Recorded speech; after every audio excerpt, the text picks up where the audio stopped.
Comrades, Leslie is best known for giving voice to the movement for transgender liberation, but she was a pioneer in other ways that need to be acknowledged.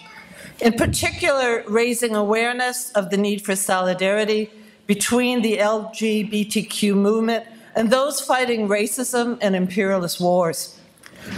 I first met Leslie on a cold winter Buffalo night in 1973. Around 6 of us, or maybe a few more, from Workers' World were gathered outside Kleinhand's Music Hall, protesting at a fundraiser featuring a prominent Israeli leader. Israel had recently captured more territory in the October War. The Palestine Liberation Organization had been pushed out of Jordan into Lebanon. And despite the existence of a strong anti-war movement around Vietnam, activists willing to support Palestine were rare. Those of us gathered that night might have constituted the entire pro-Palestine movement in Buffalo at that time. So there we were, all geared up with our combat boots because we knew we might have to kick ass in the snow, stomping our feet, getting yelled at by pro-Zionists attending the event, when this guy shows up to join the protest.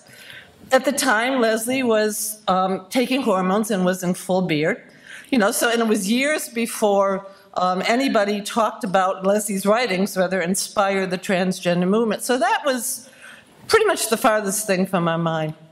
But what did stand out was that Leslie was Jewish and pro-Palestinian.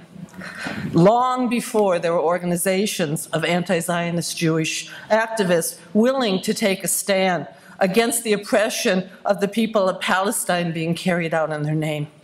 Leslie joined Workers' World Party soon after that.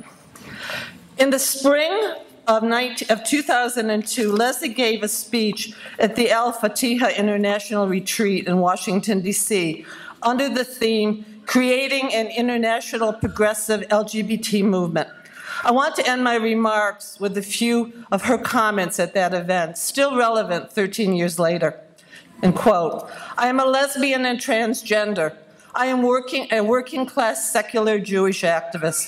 So let my first words be these. I stand shoulder to shoulder with Arab and Muslim people in this room and around the world in the battle against the real axis of evil, the White House, the Pentagon, and the Justice Department. And with every breath and every sinew, I fight for Palestinian liberation. I do not believe that our sexuality, gender expression, and bodies can be liberated without making a ferocious mobilization against imperialism, imperialist wars and racism, an integral part of our struggle. The degree to which any movement is progressive and revolutionary is measured by its independence from the rulers of the society it seeks to change. Are war and racism gay and trans issues? That's an old argument in our movement, and how it has been answered has signaled whether the movement collapsed or gained new vitality. And she concludes, wherever racism rears its ugly head, our movement must be there. And our movement has to be ready to join the fight against a new Pentagon offensive from Iraq to Colombia to the Philippines. If a safe, secure world is what we want, then we have to demand U.S. imperialism out of the Middle East, Asia, U.S. imperialism out of Latin America and Africa. And many of us will not stop battling until we drive U.S. imperialism out of North America. Free, free Palestine, Leslie Feinberg, Presente.